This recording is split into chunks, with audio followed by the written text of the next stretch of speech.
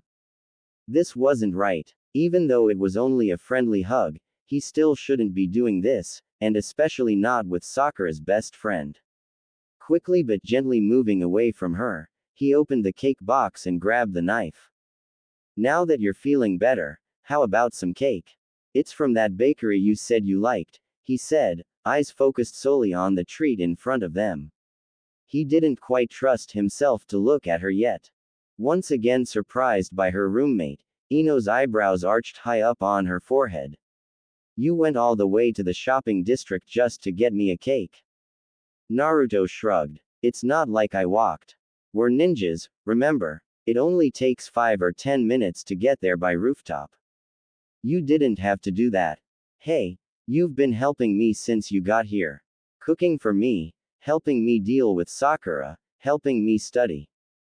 That's just what friends do, Naruto. And so is getting an ice cream cake to make you feel better. Ino frowned at him for a few seconds, but it eventually turned into a small smile. He knew just what to say to make her feel better. She grabbed her fork and dug into the cake, deciding to drown her sorrows in the sweet embrace of cake and ice cream. Standing in the Hokage's office, Naruto found himself on the receiving end of a rare, proud smile from the Godime. Tsunade's brown eyes shone with so much respect that the Junin couldn't help but look away in embarrassment.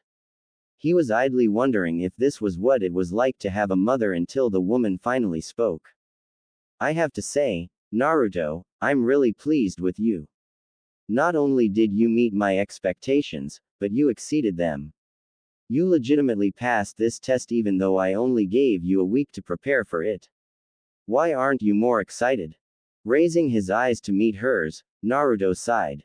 Well, Ino took this test too, and she didn't pass. I just can't believe it. The Godime raised her eyebrows.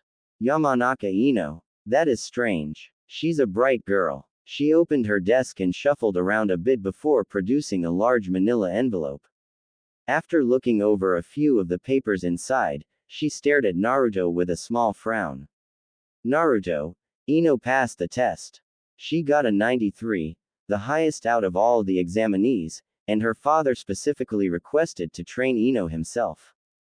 Not sure if he was hearing her correctly, Naruto stared dumbly at the older blonde. So, Ino passed. She got into the program? He asked, trying not to look too hopeful.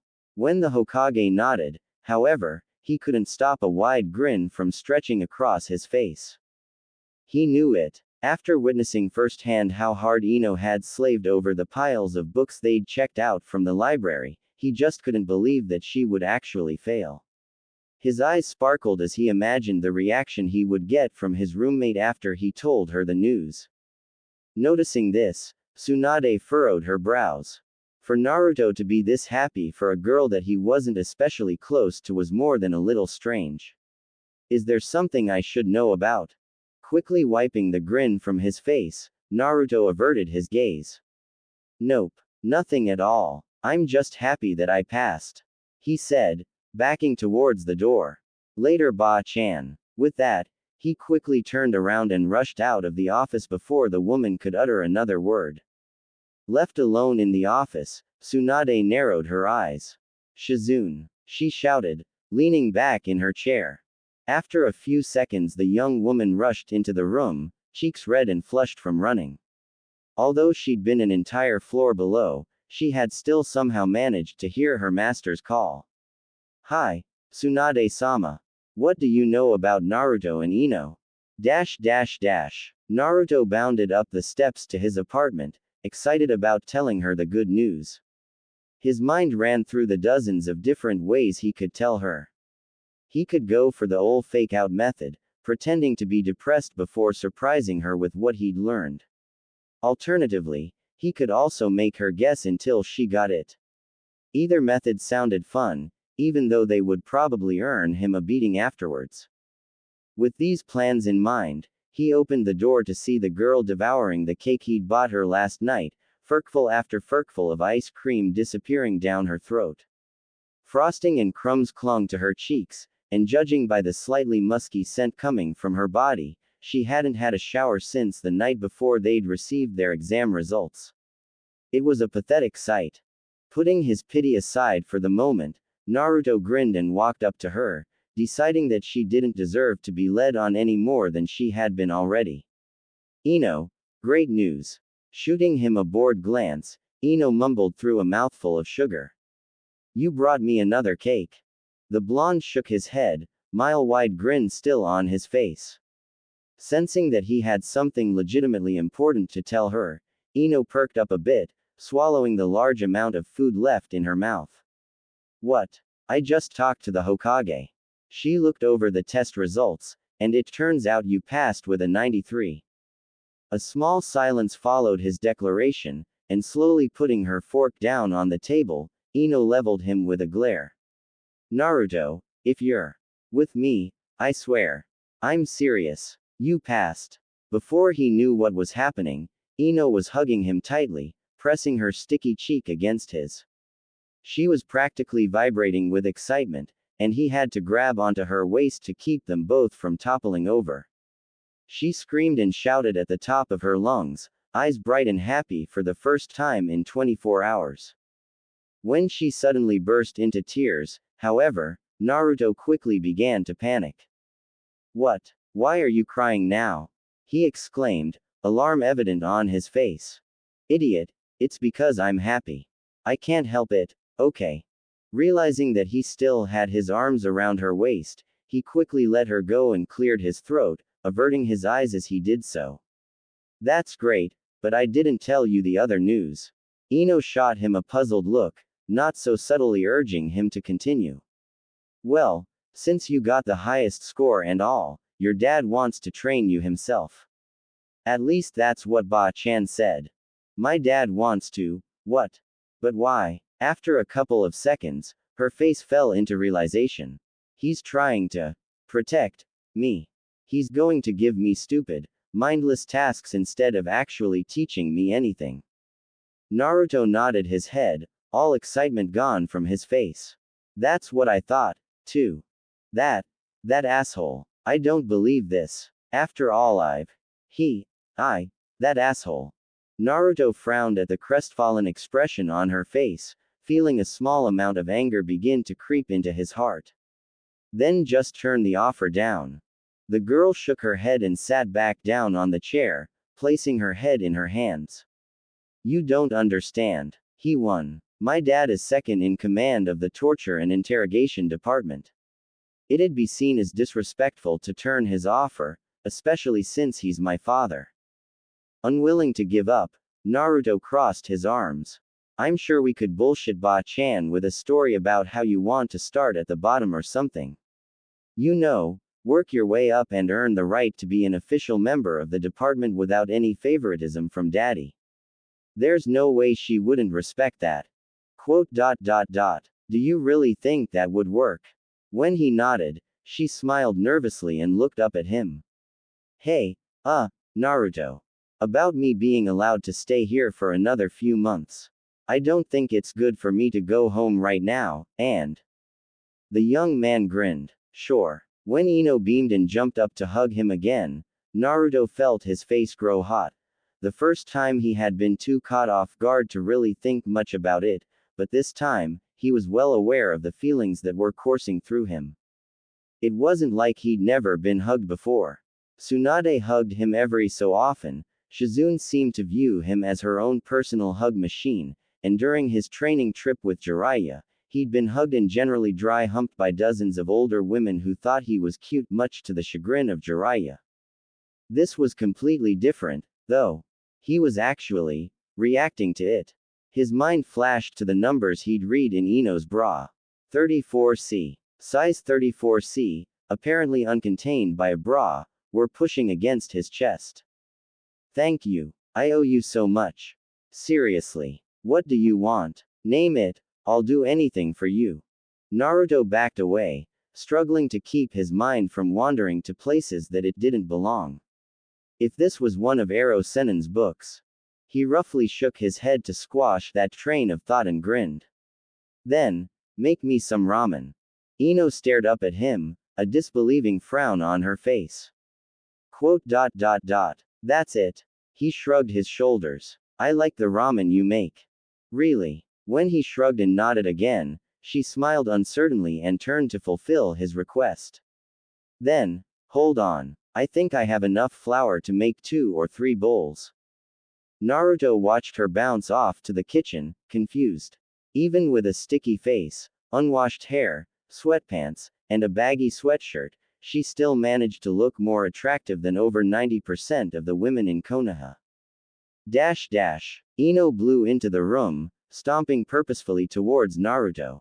She slammed a piece of paper and a marker down on the coffee table in front of him before seating herself directly next to him.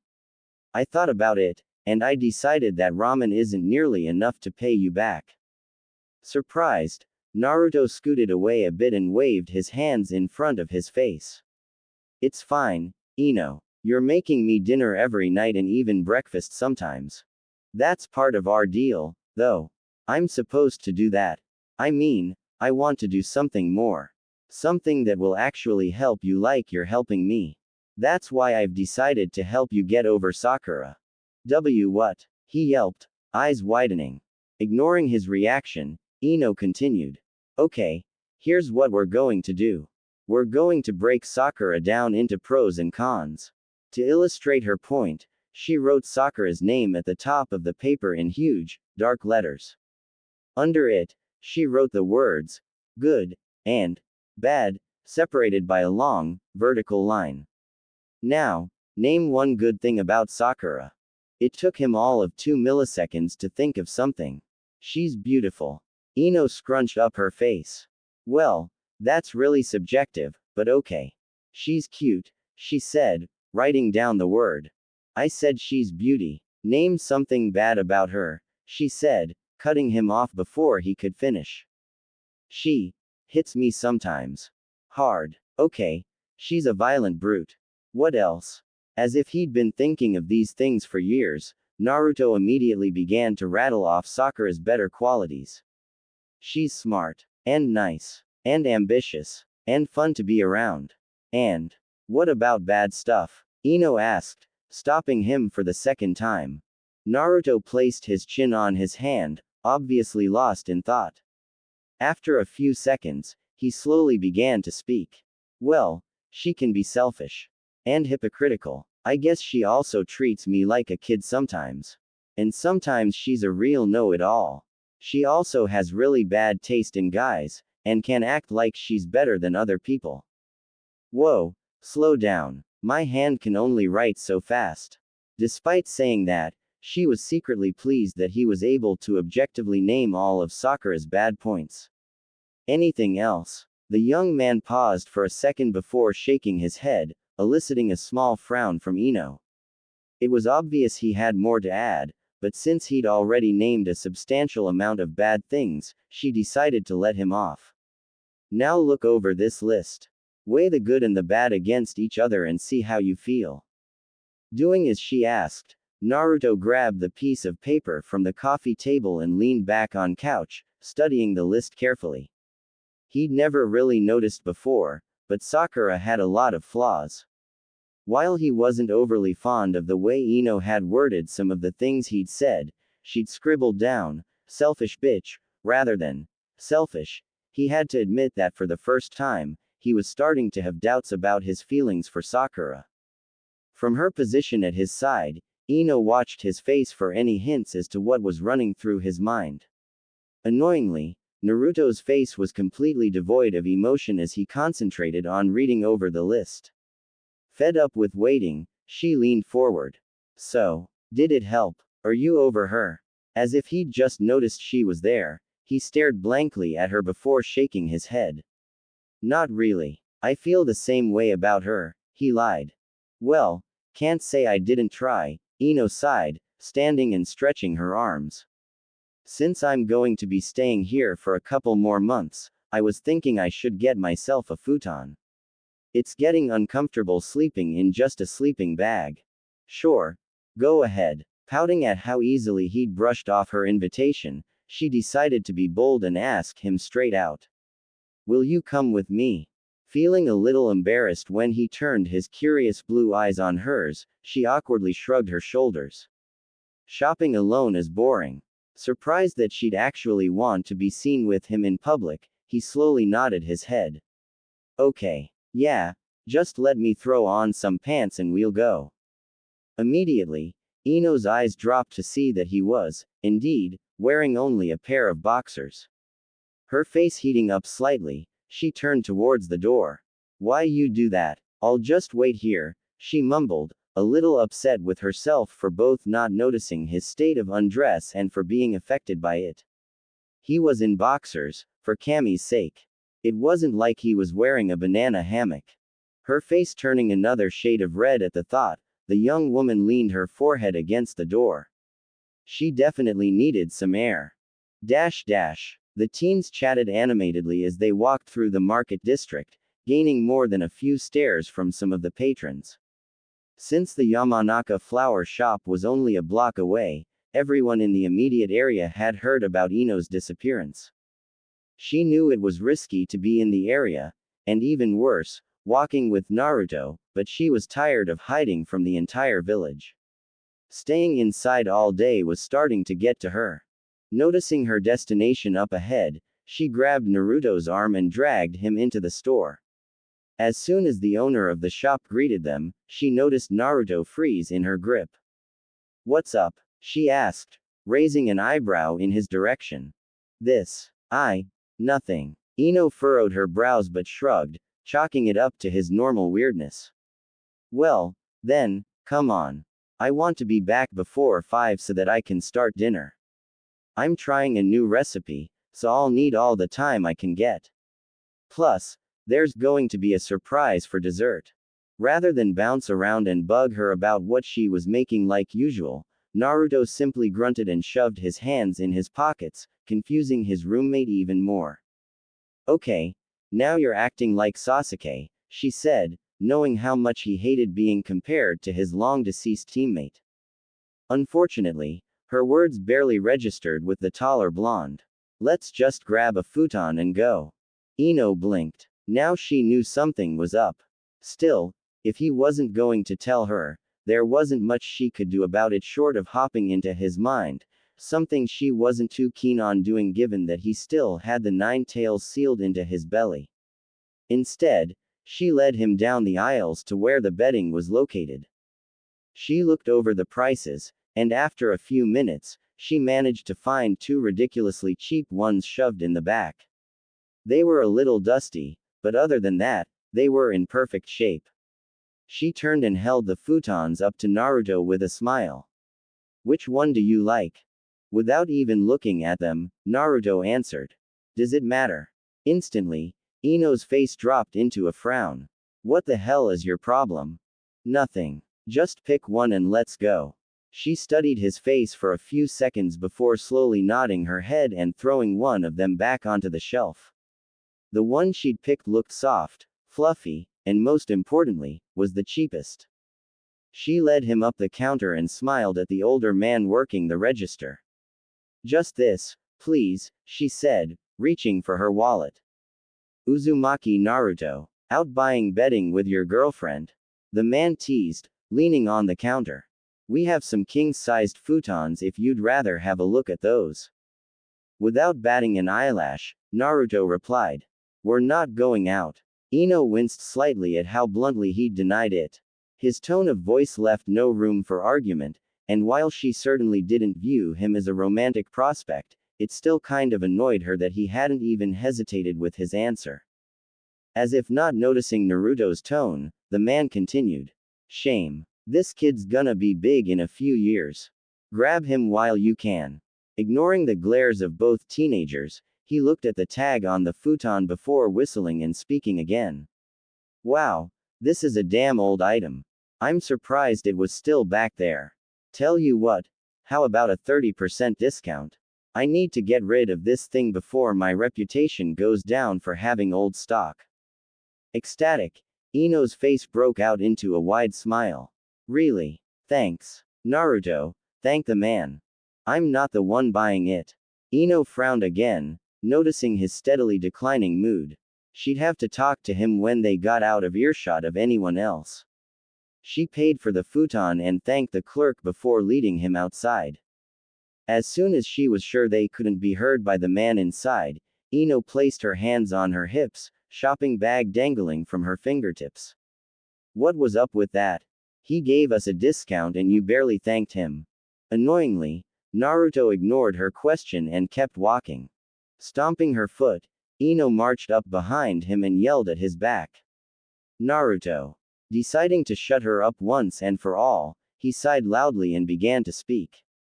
When I was 6, I started living on my own. I was excited about getting to shop by myself for the first time and came here to get bedding. Instead of helping me, he said that demons deserved to sleep on the floor and chased me out with a broom. I tripped on my way out, and then he started hitting me with it. I tried to get up and run, but he just kept hitting me. No matter how much I screamed and cried, he wouldn't stop. I didn't get away until an Anbu officer showed up and stopped him. I guess he thought I forgot. Ino was unable to speak. She'd heard about how hard he'd had it from Sakura, but for that bastard to pretend that he'd never wronged Naruto was unforgivable. When he turned around to face her with moist eyes, the Yamanaka felt her heart crumble. God, she wanted to hug him. Instead, she simply stared back into his eyes with as remorseful of an expression as she could manage. I'm sorry. Giving her a smile, Naruto replied. Don't be. They walked for a few more seconds in silence, neither of them knowing what to say. Suddenly, Ino stopped in the middle of the street, her mouth tightened into an angry thin line. You know what? I'm taking this back. Him and his discount. I'm not going to support a bastard like that. Naruto groaned inwardly. Ino, that was a long time ago. He's probably forgotten all about it. Let's just go. No. She turned on her heel and stomped back into the store. A few seconds later, he heard her yelling at the man, using words he'd only heard in some of the slummier places Jiraiya had dragged him to over the years. To say he was shocked by the action would be an understatement. She was actually willing to give up a ridiculous discount on an already dirt-cheap item to defend him. She stomped out of the store a couple of minutes later, a handful of cash in her hand and a vicious scowl on her face. Come on, I know another place that sells futons. Without even thinking about it, she grabbed his hand and led him down the street, swear words slipping from her lips every few seconds as she verbally berated the old man for being such a bigoted asshole. Naruto felt a slow smile creep onto his face. She didn't know it yet, but at that moment, Ino had managed to work herself into the ranks of his precious people. Ino stared at her reflection in the mirror, turning her head every which way to make sure that she looked every bit as good as the current unofficial teen kunoichi of the year should. Reasonably pleased with her face and hair, she smirked and shot herself a wink. She couldn't wait. Starting today, she'd finally be able to step foot into the prison and her training with the torture and interrogation department would officially begin. Glancing at the clock resting on the dresser, that she'd picked up for cheap at a yard sale, Ino quickly made her way to the kitchen to begin preparing for the day.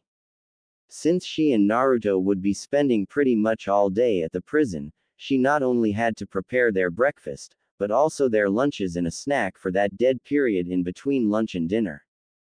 Based on what she'd learned from current interrogation squad members, they wouldn't have much time to rest, let alone go out to buy something to eat, and the food in the prison cafeteria was both horrible and horribly overpriced. It was important that she make something that would be both filling and give them a lot of stamina. She opened the refrigerator and reached for the 2 packs of eel she'd picked up the day before. While unagi wasn't cheap, it was loaded in protein, calcium, and vitamins A and E. It was rumored to provide mass amounts of stamina, and it also promoted healthy brain function. Not to mention it was ridiculously tender and delicious when cooked correctly. A small smile came to her face as she realized what she was doing. The way she was planning her meals based on their nutrition level almost made her seem like a housewife. Wincing slightly, Ino squashed this train of thought. If she was a housewife, then that would make Naruto her husband. Even though they'd become almost like best friends over the short 2 months that they'd been living together, picturing him as anything more than a friend, let alone her husband, wasn't something she'd ever be ready for. Ino shook her head and moved to start cooking the rice, deciding that they'd be having unagi rice bowls, also known as unadon, for breakfast, and unagi sushi for lunch. She admittedly wasn't so great at making sushi, but reasoning that it was a special day, it was worth trying. Humming happily to herself, she carefully rolled the tamagoyaki until it resembled the desired shape, pleased that everything was actually going well for once. Though Naruto didn't know it given his limited experience with real food, she often up on the dishes she was trying to make. She had a really bad habit of undercooking the vegetables, and more often than not, the tamagoyaki she made was overcooked. It was a wonder that neither of them had gotten sick yet. She glanced over all of the dishes one final time to make sure that she hadn't forgotten anything, and pleased that everything seemed perfect and ready, she began to move the dishes to the dining table. Hopefully Naruto liked the taste of eel, as that was basically all they were eating that day. Just as she finished setting the last bowl down, Naruto emerged from his bedroom, groggy and bleary-eyed. Without so much as a glance in her direction, he pulled out his chair and plopped down, reaching for his chopsticks and staring down at the large amount of food resting before him. "Good morning," Ino chirped, shooting him her brightest smile as she mimicked his actions. A little surprised by her exuberant greeting, Naruto could only manage a small grunt in reply. With a mumbled, "Itadakimasu," the blonde dug in, going for the strange brown meat first as he'd never seen it before. Feeling a little trepidation, he lifted it to his mouth and took a bite. To his amazement, the strange brown meat actually tasted good. It was sweet, but it also contained a slight bitterness that perfectly balanced out the taste. "What's this?" Naruto asked, looking up at her for the first time. Feeling oddly pleased that he seemed to be enjoying it so much, she couldn't help the grin that appeared on her face at his question. "Eel. Good, right?" He nodded and continued to eat, slowing down a bit to savor the flavor. The more he ate, the more he liked it. It was only after finishing his unadon that he noticed a strange noise coming from across the table. He glanced up at Ino and raised his eyebrows, noticing the chipper little tune she was humming as she ate. It was a little disconcerting to see the normally somewhat bitchy Ino so cheerful. "Why are you so happy?" he asked, unable to hide his curiosity. Her smile widening, Ino answered. "Because we finally get to start our training at the prison. How can I not be excited?" "Oh, was that today?" Naruto mumbled around his chopsticks. Ino nearly dropped her utensils, the smile she'd had on her face disappearing in favor of a disbelieving frown. "Are you serious?" Naruto shrugged his shoulders distractedly, shoveling another mouthful of food into his mouth. After passing the first exam, he and Ino had been subjected to a host of other tests and training simulations. They'd been drilled on what to do in the event of a jailbreak, how to interact with prisoners, and basically how not to things up. While there had been 12 applicants at the end of the first exam, by the end of all the testing, only 7 remained. The others had either quit or were deemed insufficient for the program. It had taken them over a month of rigorous testing to get to this point. Personally, he was glad that it was over. He hadn't intended on actually joining the interrogation squad, but after passing that first test, the Godime had all but forced him to join, claiming that it'd be a good learning experience that would help him become a better Hokage in the future. On the bright side, he only had to stay in the torture and interrogation department for 3 months. After that, he could, and would, quit. Of course, Ino had been staying with him the entire time, continuing her cooking duties and even taking it upon herself to do little things like cleaning and laundry. He'd also noticed a small increase in the amount of furniture in his apartment. Just the other day she'd bought a second-hand dresser from God knows where, and before that, she'd somehow slipped a full-screen mirror past him. Not that he minded. In fact, he was secretly happy that she seemed to be growing more and more comfortable with the idea of living with him. Besides all of the free meals, it was also nice having someone to talk to for a change. Considering the fact that they used to hate each other back in the academy, Naruto found it amazing that they were getting along so well. If only she wasn't so eager to have a career that involved constantly hearing the screams of captured criminals. His face dropping into a small frown, he stabbed at a piece of egg and shoved it into his mouth. Torturing people isn't really my idea of a fun time. Don't talk with your mouth full, Ino quipped, a little upset that he was basically putting down her goals. Rolling his eyes, the young man gave her a sarcastic reply. Yes, Mom. They ate the rest of their meal in an awkward silence, neither of them particularly interested in saying anything to the other. It was safe to say that he'd ruined her good mood with his bad one. Sadly, this wasn't the first time something like this had happened. With both of them being strong-headed, stubborn, short-tempered shinobi, there were bound to be a few spats every now and then. Usually they were over stupid things like who got to use the bathroom first or Naruto sneaking food away from the fridge, so their fights never lasted long, 5 or 6 hours at the most. That was great, Naruto said, looking and sounding much more awake than he'd been only 15 minutes before. Now that he was thinking more clearly, he was a little remorseful for what he'd said, and was attempting to make amends without looking like a complete pushover. Unfortunately, his efforts appeared to be in vain. Get dressed, we have to be at the prison in half an hour. Not ready to give up, Naruto stood up and sighed.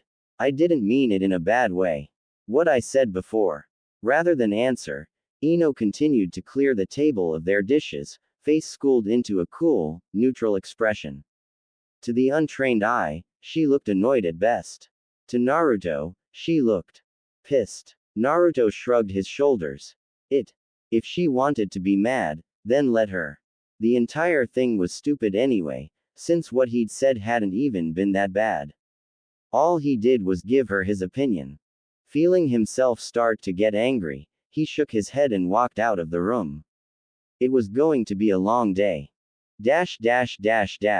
Naruto and Ino, along with 5 other trainees, stood in front of a large wooden door. 2 Anbu officers were positioned on either side of it, and though they were very well hidden, Naruto could sense 4 or 5 more jumping around in the treetops. The prison was over 10 miles outside of the village, surrounded by nothing but dirt, trees, rocks, and layers upon layers of complex concealing genjutsu.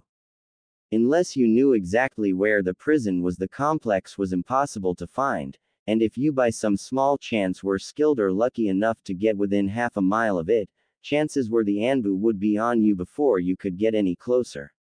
All 7 of the trainees had been blindfolded and led out to the building, and they wouldn't be able to learn the prison's position until they officially made it through their training. After a few more minutes of waiting, the door to the prison suddenly slammed open, startling a few of the Chunin trainees. Morino Ibiki, the head of the torture and interrogation department, emerged from the darkness of the open doorway. Unlike when they'd seen him during the Chunin exams and their first department exam, he was alone. The scarred man stared down at them with what looked like a mixture of contempt and impassiveness, his stern dark eyes seeming to bore into all of theirs at once. Starting today, all of you are in a probationary period. 15 days from now we will judge your midterm performance to determine whether or not you are a good fit, and at the end of 30 days, you will be evaluated again and either offered a job or let go. He paused briefly to judge their reactions, staring at each of them for a good second or two before continuing. I'll tell you this now, not even half of you will make it into torture and interrogation, Ibiki said, face devoid of emotion. This is a difficult job, and not everyone is cut out for it. You'll have to deal with S-ranked criminals on a daily basis. Criminals that have the ability to kill you with little more than a glance or spoken phrase. If you'd like to leave, please do so at this point. 5 full, tense minutes followed his statement as he waited for someone to step out of line and leave. Naruto struggled not to smirk.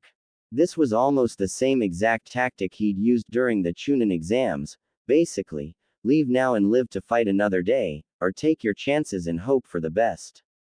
It hadn't worked then, and it sure as hell wouldn't work now. Glancing over at the other trainees, he could see that most of them were beginning to get nervous. Small beads of sweat were beginning to break out on their foreheads, and their eyes shifted from side to side as they also tried to evaluate their comrades' mental states to decide what they were going to do. Naruto noticed with a small amount of surprise and pride that Ino was looking straight ahead, expression calm and eyes focused on nothing but the dark, open doorway in front of her. She didn't look nervous in the least, though that wasn't too much of a surprise considering that she was a Junin and had gone through much tougher shit than the Chunins standing next to them. Finally, when no one moved, the scarred man turned towards the large steel door of the torture and interrogation department and knocked on it a few times before uttering a low phrase that none of them managed to catch. Almost instantly, the door swung open, revealing nothing but darkness. "Follow me," he commanded, already out of sight. The trainees awkwardly stood around, none of them willing to take the first step. Taking a deep breath, Ino stepped forward into the darkness. She'd worked too damn hard and gone through too much shit to let a little thing like darkness stop her from achieving her goals. The others soon followed, and surprisingly, the opposite side of the darkness wasn't black at all. "A genjutsu," Naruto muttered, slightly annoyed that he'd been taken in by such an obvious scare tactic. It wasn't even that scary considering Ibiki himself had walked through the door first. "All of you followed. Good," Ibiki praised, standing next to a broad-shouldered blonde man. A man that both Ino and Naruto recognized, with a slight intake of breath, as Ino's father. The man instantly turned his steely blue gaze on Ino, staring at her for an intense 5 seconds. Though his face showed neither approval nor disapproval, Ino felt herself begin to sweat. Luckily, he turned his eyes away from her and looked over at Naruto, fixing him with a similar stare. Despite his best efforts, the young man couldn't help but gulp. "My name is Yamanaka Inoichi, and I am the second in command of the torture and interrogation department." He grabbed a large stack of books from the desk behind him and began to hand them out to the trainees. "This is a handbook containing all of our rules and procedures. Take it home and memorize it by next week." Ino's jaw almost dropped. By next week. The book was almost as thick as her arm. In between working in the department, sleeping, and cooking, that left her no time for herself. "This morning, we'll take a tour around the prison so that you can get acclimated with your surroundings. After lunch, we'll be assigning you some simple low-level work to see how you do. Do not brush this work off, we'll be watching you closely." As if they'd rehearsed this dozens of times, Ibiki stepped forward. "Any questions?" he asked, knowing full well what the answer would be. No one was particularly eager to call attention to themselves. "Good, let's continue." They moved to follow the scarred Junin out of the room, but before Naruto could even take a step, Inoichi stepped in front of him. "Uzumaki, I want to speak with you." Ino and Naruto exchanged fearful glances. Did he know? How had he followed Ino to Naruto's apartment? Even though he'd stared down some of the most fearsome criminals known to the ninja world, locking eyes with Ino's dad was easily one of the most frightening experiences of his young life. What's up, Yamanaka-san?" Naruto could smack himself. What's up? What the hell was that? Not only was the elder blonde his current boss, but the guy could. His brain 2 ways from Sunday if he so desired. He might as well have said, "Hey, your daughter's living with me and I've almost seen her twice. By the way, she has great tits." Which would be true, but suicidal. "I just thought I'd congratulate you on making it so far in this program. I have to admit, I honestly didn't think you'd do so well. Thanks, Naruto awkwardly replied, not sure how to respond to that. It was kind of a backhanded compliment. As if the situation wasn't weird enough, Inoichi reached out his hand and placed it on Naruto's shoulder. If you need anything, don't hesitate to ask. I know this must sound strange coming out of nowhere, but you have a lot of potential, Naruto. I don't want you to waste it. Giving him one last grin, Inoichi turned and walked down one of the prison's many corridors. After waiting a few seconds to slow down his furiously thumping heart, Naruto also left to follow the rest of the group. His legs threatened to give out on him with every step, and he could barely believe that he'd gotten out of that situation alive. It was funny. Had Inoichi been an enemy shinobi from a different village, he wouldn't have been frightened in the least. He'd have faced him like he faced everyone else, head held high and with balls of steel. The fact that he was Ino's father, well, that changed everything. He walked into the room with Ibiki and the other trainees, instantly noticing Ino's curious, panicked stare. Wanting to put her at ease, he quickly shot her a small smile in an attempt to show her that everything was okay. It seemed to work as her brows instantly unknitted themselves, though the puzzled frown on her face remained. Still, her eyes narrowed as she gave him a look that clearly said, "We'll talk later." 9 hours and 2 breaks later, Naruto raised his face to the sky and took a deep breath, glad to finally be free. He couldn't understand why anyone would want to be cooped up inside of a prison all day. Missions and training were a million times more fun. The sunshine on your face, the feel of the wind caressing you as you jumped through the trees, the smell of the earth filling your nostrils, there was nothing better. His stomach growled noisily. Despite being angry at him, Ino had still managed to discreetly slip him his lunch and a snack. Her reasons for not eating with him were simple. If someone, more specifically, her father, saw that they were eating the same exact things, it probably wouldn't end too well. While he could certainly see her point, he knew the real reason why she really didn't want to eat with him.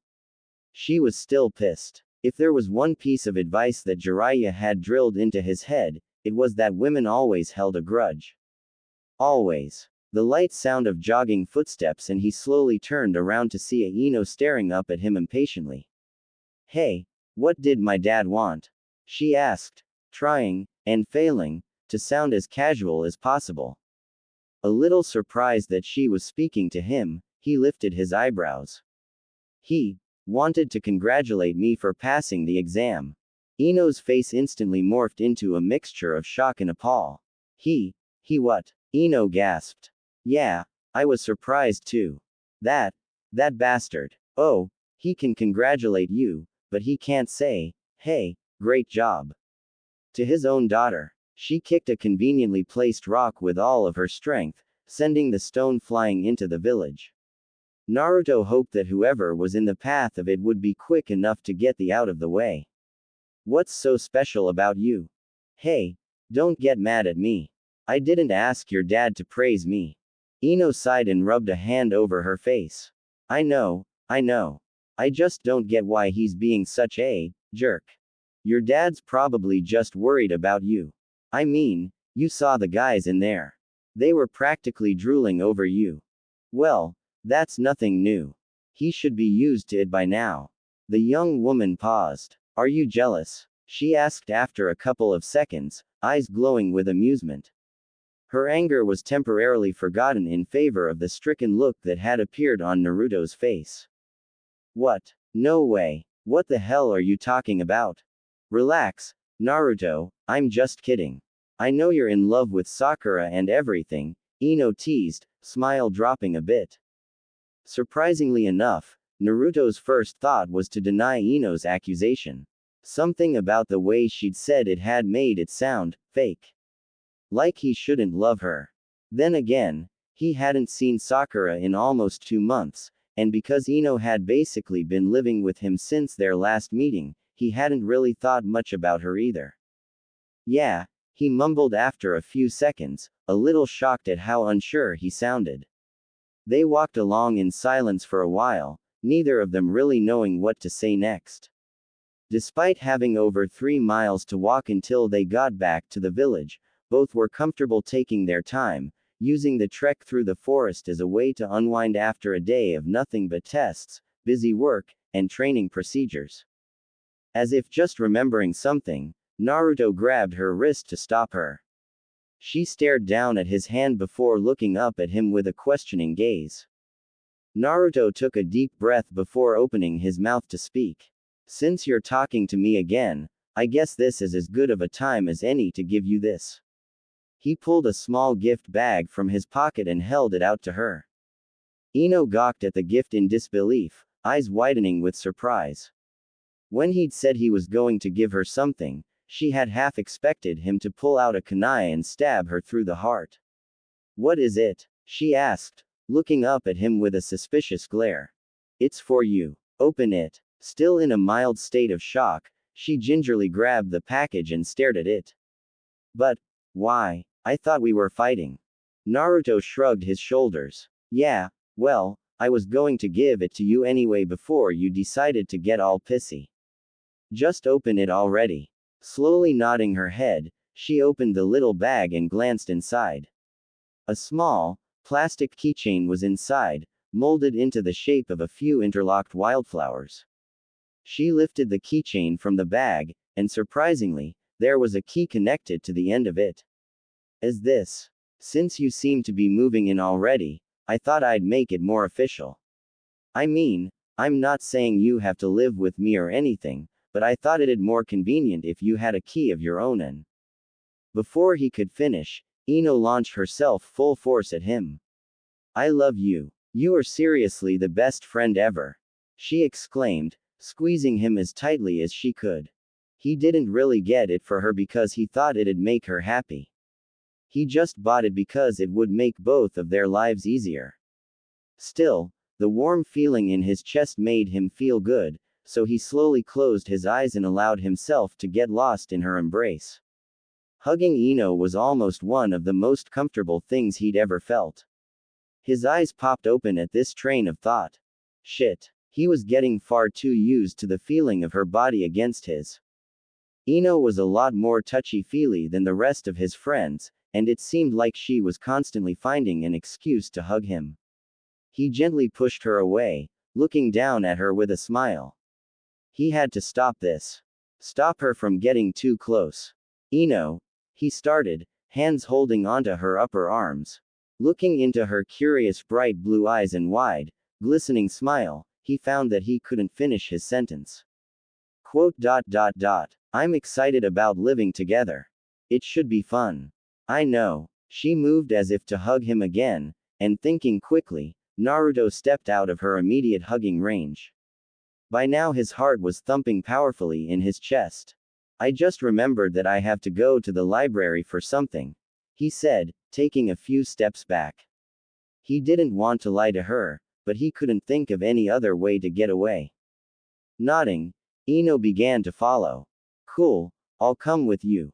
Naruto's smile dropped. No, that's okay. It'll probably be done in a few hours.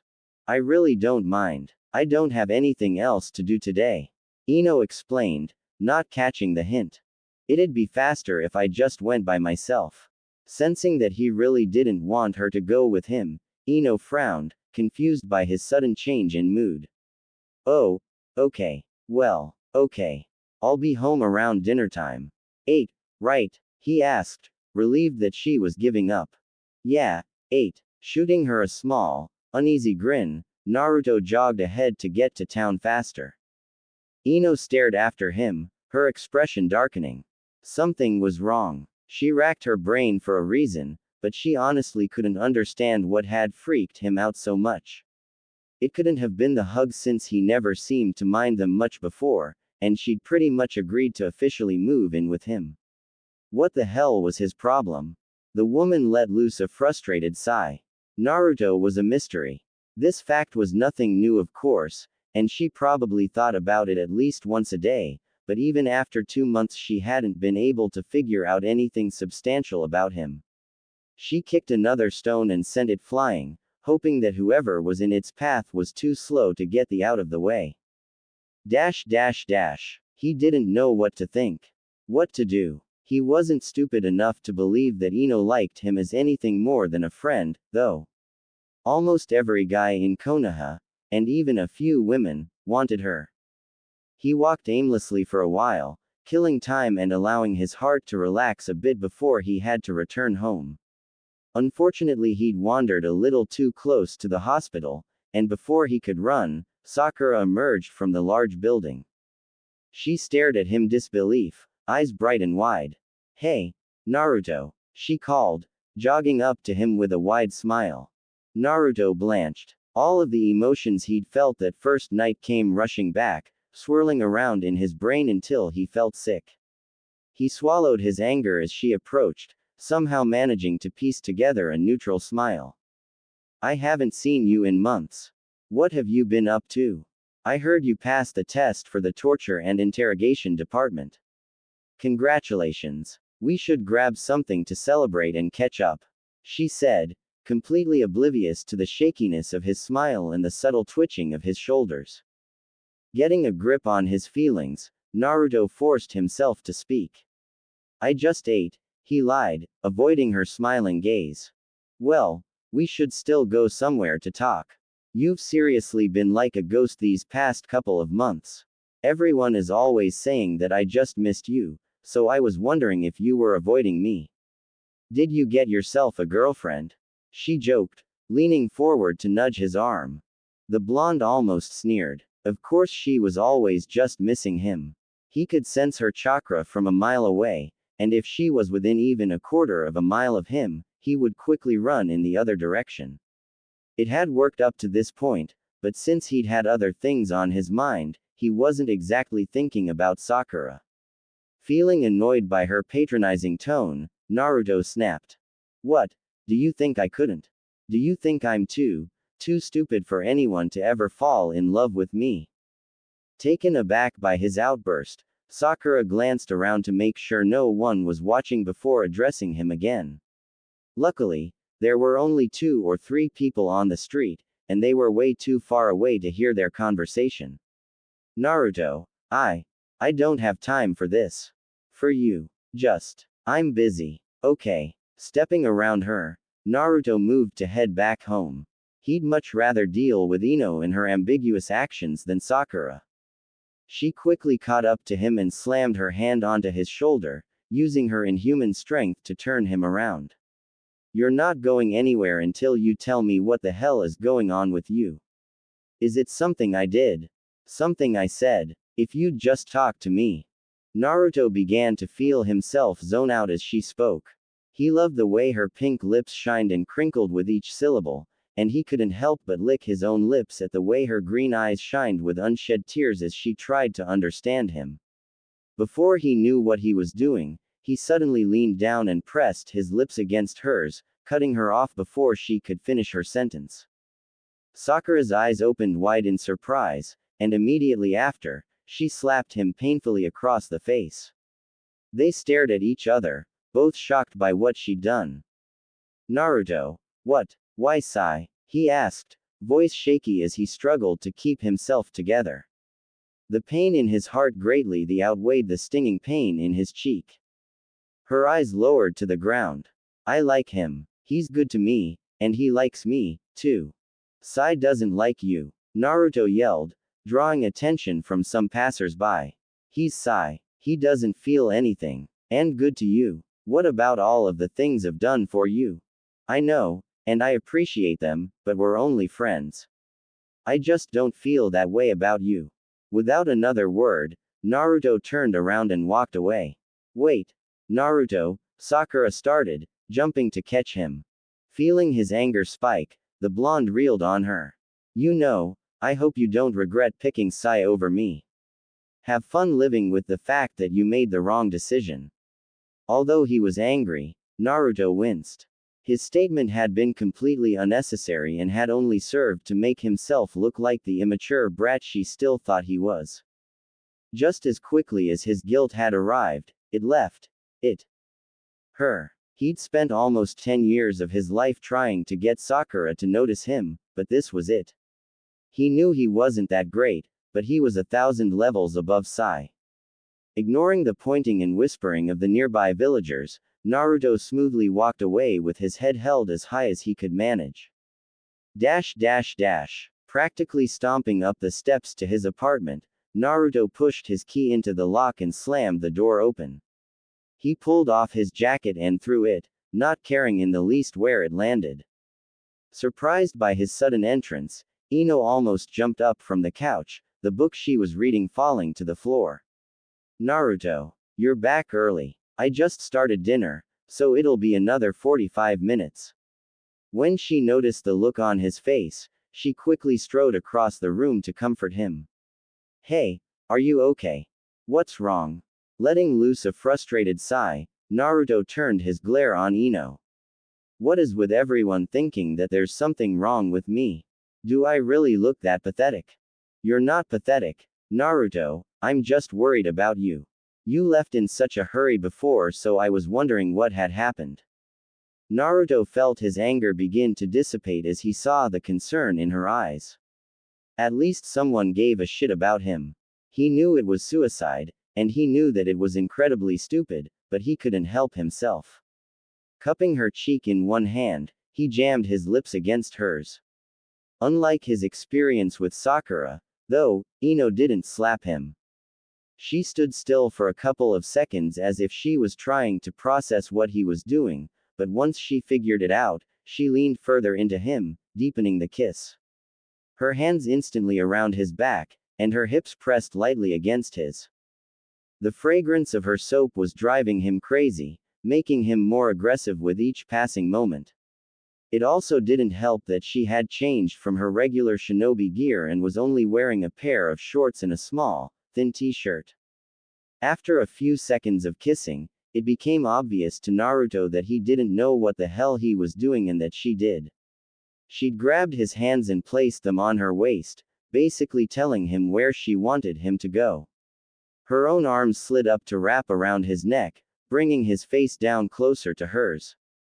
Every now and then her tongue would brush against his lips, sending sharp, electric sparks down his spine. Feeling his neck begin to tire from having to bend down, Naruto picked her up and walked her over to the dining table. He set her down on the edge and grabbed her bare thighs to hold her in place. The books that had been resting there were shoved haphazardly to the floor, making a thumping noise as they bounced off of the hardwood surface. He was so focused on kissing her that he barely noticed her hands sliding up the front of his shirt to touch his chest, nor her legs crossing behind his lower back to pull him closer. Ino was the first to break the kiss, placing short, precise kisses on his neck and eliciting a low groan from the Jinchuriki. Just as her hands dropped to his pants, she suddenly stopped and pulled back to look him in the eyes, breath coming in short, deep pants.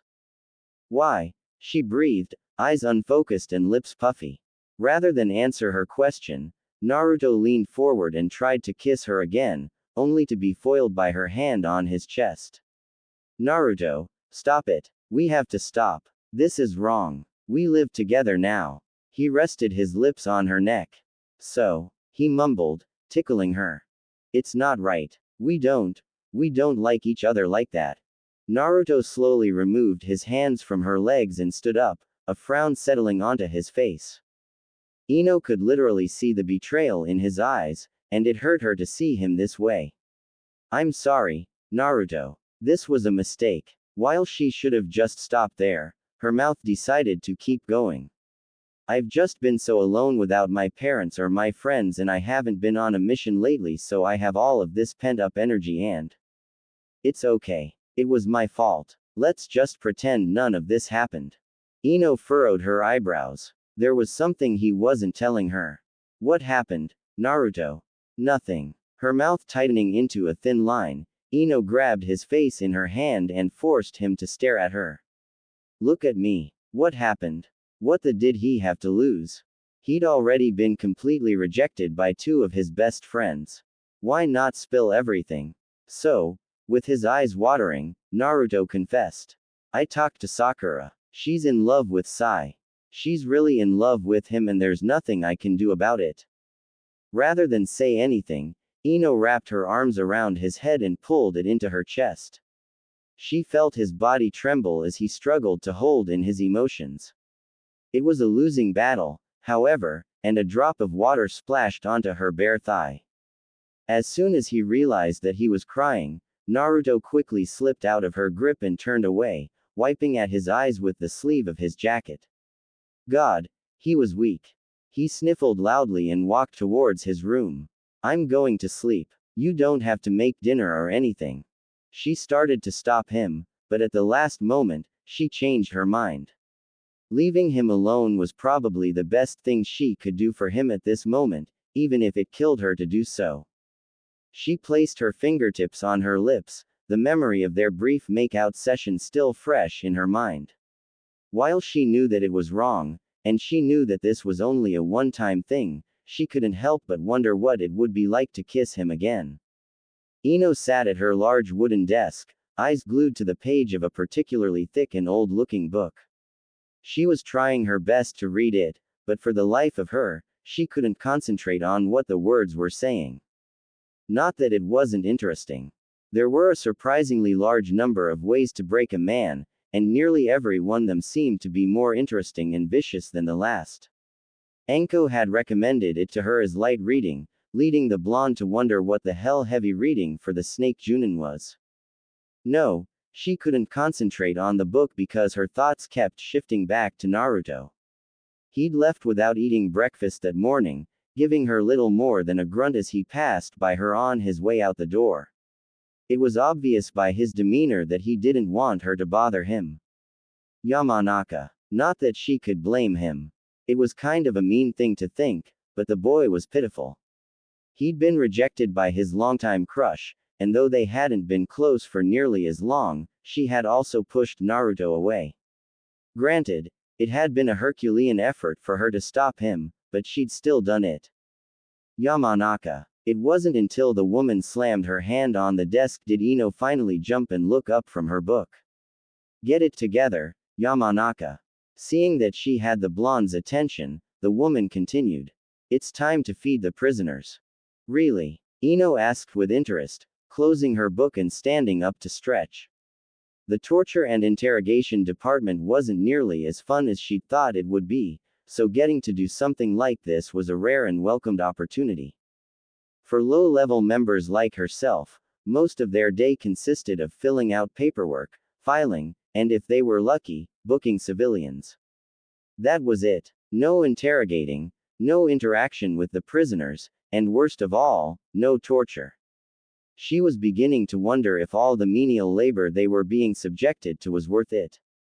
Yeah, there are some real hotties in there, the woman said as she grabbed a large set of metal keys from the hook on the wall. There's this one guy in C block that's just gorgeous. The guy could be a model if he wasn't a homicidal, schizophrenic, child-raping lunatic. The blonde paused and shot Anko an incredulous stare, unable to believe the words that had come from her mouth. Quote. Are you serious? The purple-haired Junin shrugged. Hey, just because they're sick and evil doesn't mean that they can't be hot. Those are the ones that I love to make cry the most. Ino took a discreet step away from the woman, giving her a small, nervous laugh. She'd heard that there were some crazy in the torture and interrogation department, and it was just her dumb luck that she'd gotten stuck with the craziest one. On the other hand, she couldn't deny that Anko knew her shit. Besides giving her heaps of advice on how to quickly move up in the department, she'd also given her a suggested reading list of books on subjects like psychoanalyzation and torture. Even if she was missing a few hundred screws, she was still a valuable resource. You know who else I'd like to put under my heel? That Uzumaki kid. Ino once again stopped in her tracks, eyes widening slightly at the statement. It took her a few seconds, but she was eventually able to speak. Naruto. Yeah, he's just my type. Anko grinned, a wide, crazed smile appearing on her face. Cute, innocent, and bullheaded. How long do you think it'd take me to break him? 1 hour. 2. The woman was practically salivating at the thought of getting a few hours alone with Naruto, and to be frank, it pissed Ino the off. It was one thing to want to break a prisoner. It was another to want to torture her friend. Don't touch him, Ino hissed, surprising herself with the intensity of her anger. She could almost taste the venom on her tongue as she spoke. Noticing this, Anko turned around and fixed the blonde with a curious stare. Why not? Though her tone was light, her eyes carried an unmistakably dangerous look. It was almost as if she was daring Ino to say something out of place, and realizing what would happen if she continued mouthing off, the Yamanaka swallowed her anger and decided to choose her words carefully. He's a friend. Remember the rookie 9? Almost instantly, the scary look in Anko's eyes disappeared. Yeah, I remember that. Your dad was talking about it for months after the exams had ended, bragging about how his baby girl almost made it to the final round on her first try. So Uzumaki was part of the rookie 9 too, huh? As if suddenly remembering something, the Junin snapped her fingers and pointed at Ino. That's right, he was one of Kakashi's kids.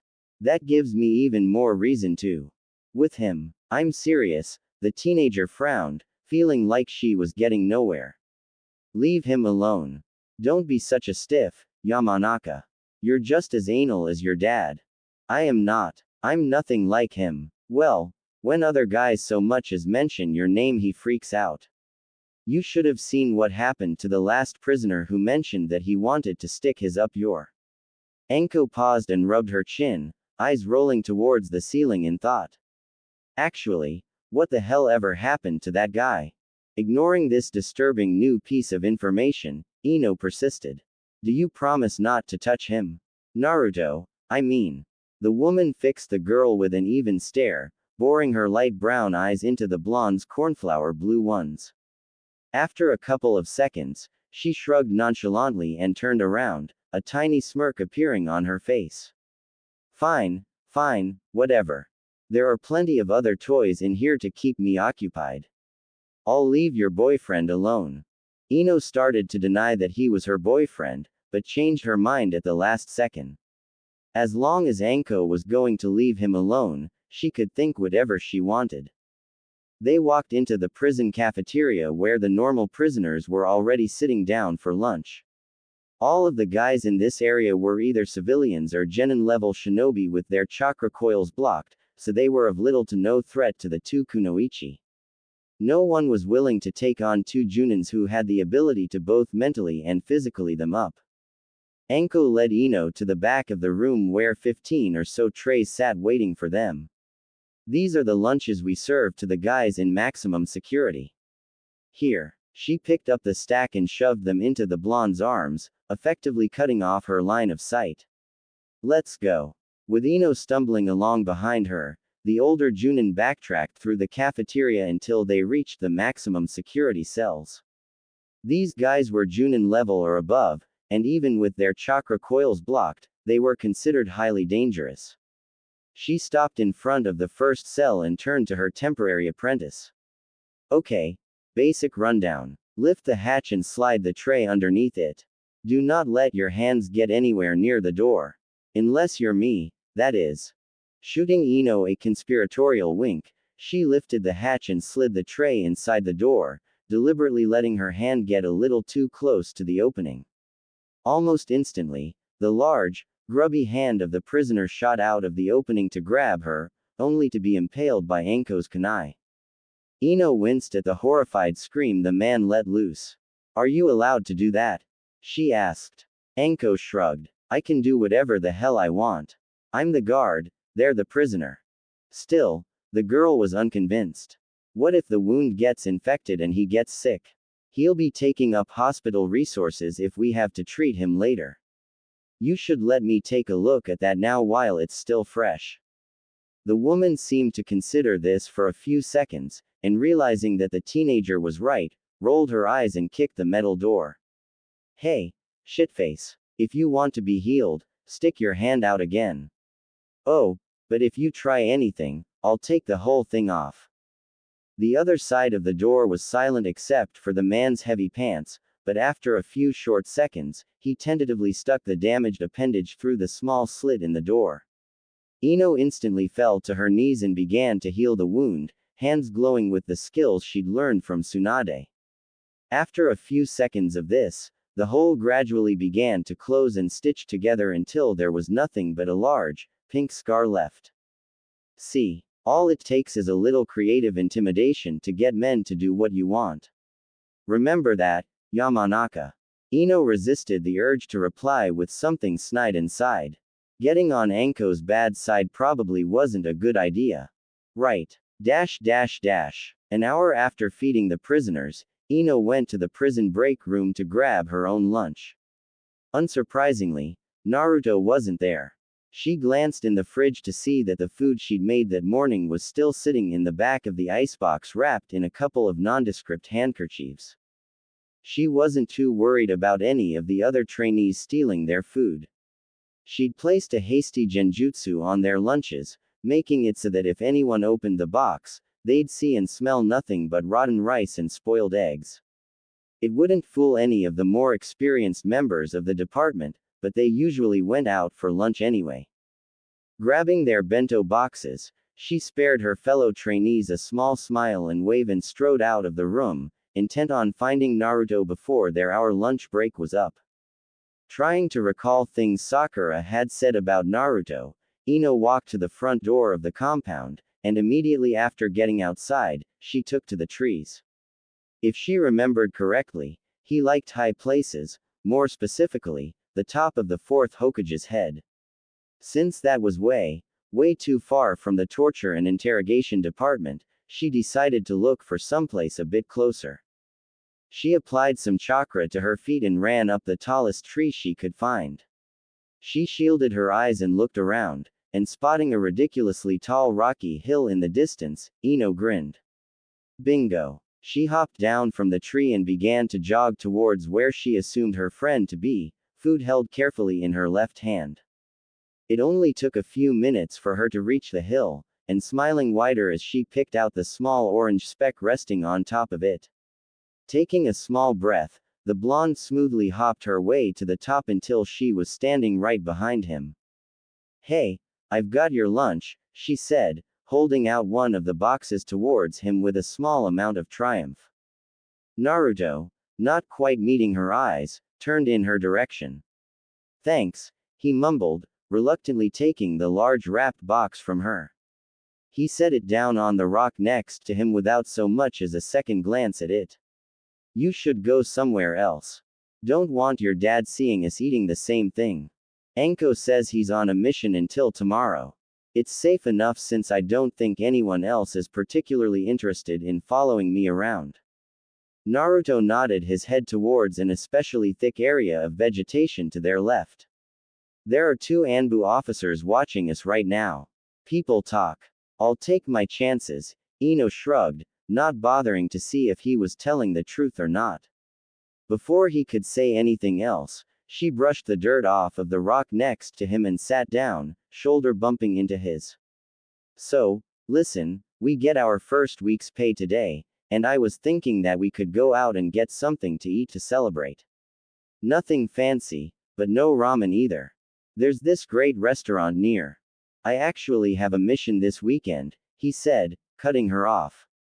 It starts a couple hours after I finish here, and I need to get my things together. She couldn't hide the disappointed frown that appeared on her face if she tried. She'd spent all morning thinking of some excuse to get him to go out with her, and he'd shot it down with what seemed like little remorse. Oh, with Shika? She asked, remembering her teammate mentioning that he had a mission today. Yeah, where? A megacur. Ino frowned. It wasn't terribly long ago that AIM had started rebuilding, and though it was way better now than it was when Pain ruled the village, there were still a fair amount of crazies milling around who believed that their god would rise from the dead and return one day. On any given day, a person could see one of the crazies walking around with a sign that said, Pain-sama is coming. Or, the world is ending. Are you ready? It was actually kind of pathetic. What do you have to do? She asked, eyebrows furrowing slightly with worry. Rather than answer, Naruto shrugged his shoulders. He was tired of talking to her. It wasn't that he was upset with her, on the contrary. He was embarrassed. It was obvious that she was pitying him. She handled him as if he were a china doll, as if he would break if she did or said the wrong thing. It was almost frustrating how nice she was being to him after everything that had happened. After everything he didn't deserve her smile. Standing up, he handed her the untouched bento and began to walk down the hill. I'm gonna go try to get ahead on some work. Ino grit her teeth. At first, she tried to be understanding. She could see why he'd feel a little awkward around her, and as such, she'd been extra careful not to bring up anything even remotely related to what had happened. However, things were getting a little out of hand. She turned around with an exasperated sigh, uneaten food dangling from her fingertips. Stop being this way, Naruto. So we made out a bit, big deal. I still consider us friends. She yelled at his back. The young man paused for a few seconds as if mulling her words over, but just as suddenly as he'd stopped, he continued to walk again. She threw his lunch at the back of his head, frowning when it hit the ground well before it even got close to him. Dash dash dash dash dash. The hot water from the old shower head streamed down onto her hair, causing her long, wet bangs to fall into her eyes. Naruto was out on his mission, so she could take as long as she wanted to without having to worry about saving him any hot water. This was a rare chance for her, and she fully intended to make the most of it. She stepped out of the shower and dried herself off, taking the chance to admire her body in the mirror. She frowned at a few of the scars she'd gotten from some of her more intense battles, and she reached for the scar cream she'd bought to help them fade faster. She shuddered to think how bad her scars would be if she didn't use the stuff. After throwing on a pair of shorts and a t-shirt, she quickly clipped her toenails and applied some lotion. She kept the towel on her head and walked out into the living room. She plopped down on the couch with a loud grunt, glad to finally be resting after a hard week at the interrogation department. She had takeout that she'd picked up on the way home, a comfortable pair of sweats, and a good book, not a bad way to spend a Friday night. Ino propped her feet up on the arm of the chair in an attempt to get more comfortable. Since she had the place to herself, she could pretty much do whatever the hell she wanted, whenever the hell she wanted, and however the hell she wanted to. It was kind of like having her own apartment. She opened the warm carton of noodles and began to eat as she read, being careful not to choke as she did so. It wouldn't be the first time. Hell, it wouldn't even be the second or third. Sometimes she got so caught up in the story that she'd forget to chew, and well, let's just say that spewing rice through your nose wasn't the most comfortable feeling in the world. The book she was reading was sort of an adventure romance novel with a dash of comedy. It was basically a more mature version of the popular children's book, The Princess and the Fox, with all of the main characters being real people instead of animals or magical beings. The original story had been about a princess who wanted to visit her old friend the wizard. To get to the wizard's house, however, she had to brave one of the most dangerous parts of the forest where Orochi-san, the evil, giant snake lived. When Orochi-san managed to capture the princess using hypnosis, her friend the golden fox saved her and they all lived happily ever. In the book she was reading, the princess was a regular teenager, the fox was her strong, wrong side of the tracks friend, and the giant snake was the neighborhood gang boss who was trying to capture the princess and turn her into his willing. The old wizard was the girl's grandfather, a police chief with a penchant for justice, and rather than using hypnosis, the gang boss used some kind of mind-altering drug. By itself, the book wasn't that amazing. However, being able to draw lines between this story and the one that had been read to her as a child was what made it interesting. Just before she could take another bite of her food, the sound of a key being inserted into the lock grabbed her attention. She closed and tossed the book onto the short coffee table in front of her, more than a little surprised that Naruto was back so early. Not that she was complaining. They really needed to talk about what was going on between them so that they could go back to being good roommates. That was fast, she said, standing up and stretching as the door opened. I didn't think you'd be back for. Before she could finish her sentence, a shocked gasp reached her ears. A gasp that definitely didn't belong to Naruto. Ino. The blonde's eyes popped open, and she quickly wheeled around to see an equally wide-eyed Sakura staring back at her. Sakura. Why are you in Naruto's apartment? As soon as she asked, understanding dawned on her. This is where you're staying. Moving faster than she ever had before, Ino hopped over the couch and grabbed Sakura's shoulders, staring pleadingly into the girl's eyes. You can't tell anyone. The medic nin pushed her friend's hands away, shooting her a disapproving frown. Ino, you're staying with a guy, and Naruto of all people. What the hell is wrong with you? It's not a big deal. It's Naruto, Sakura. He's not the type of guy who would steal my underwear or feel me up while I'm sleeping. She felt a little bad about pretty much saying that he wasn't a real man, but it was the only way she knew how to convince Sakura.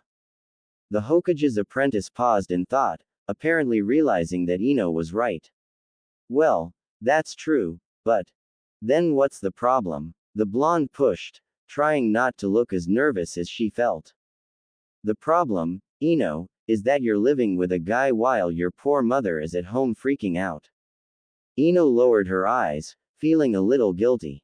Well, what do you want me to do about it? It's not like I can go home. My mom wouldn't let me leave again if I went back, and I might accidentally run into my dad, she murmured. Sakura let loose another sigh before walking over to the couch and sitting down. This was almost too much to handle, and oddly enough, she felt herself becoming angry. I can't believe you've been here all this time. I thought we were best friends. How could you hide something like this from me? You won't tell, right? Ino asked, ignoring her questions. The pink-haired kunoichi was quiet for a few seconds, appearing to mull the request over in her mind. Finally, she rolled her eyes and leaned back into the worn cushions of Naruto's old couch. No, Ino, I won't tell anyone. The blonde crossed her arms tighter over her chest, slightly unconvinced. Promise me. I promise. Relieved, Ino plopped down on the chair next to her longtime friend, folding one leg under the other. Now that she was certain their secret was safe, there was something else that was bugging her. How did you get a key, anyway? Naruto gave it to me. Kakashi has one too, but he likes coming in through the window since it annoys him, Sakura explained, grabbing Ino's half-eaten container of noodles. She picked up the chopsticks and swallowed a mouthful, allowing a small, to escape past her lips.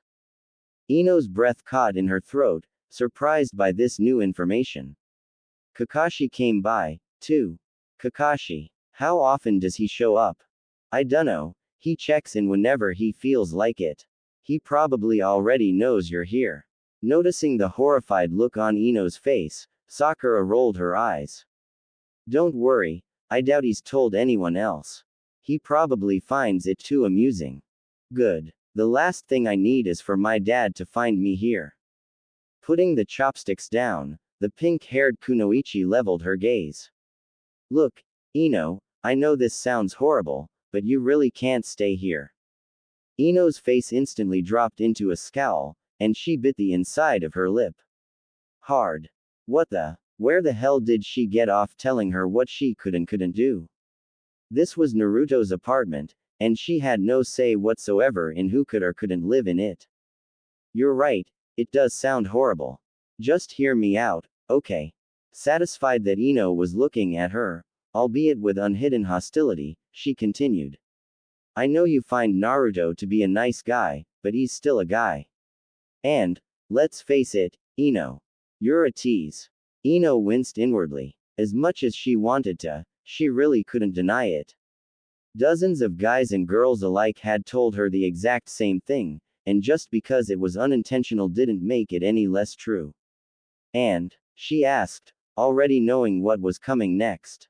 I'm just saying that it's only a matter of time before he tries to, you know. What? Tries to what? Sakura. I don't know, like, try something. What makes you think Naruto would do something like that? Never mind the fact that he'd already done it. Of course, it didn't really count since he had been emotionally distraught, but even if he hadn't been, Sakura was right. It definitely would have happened eventually. Because he kissed me. Ino's anger died, instantly being replaced by shock. He what? Well, yesterday, I ran into him after my shift at the hospital and he just kissed me out of nowhere. She looked up at the blonde and tilted her head, noticing the surprised expression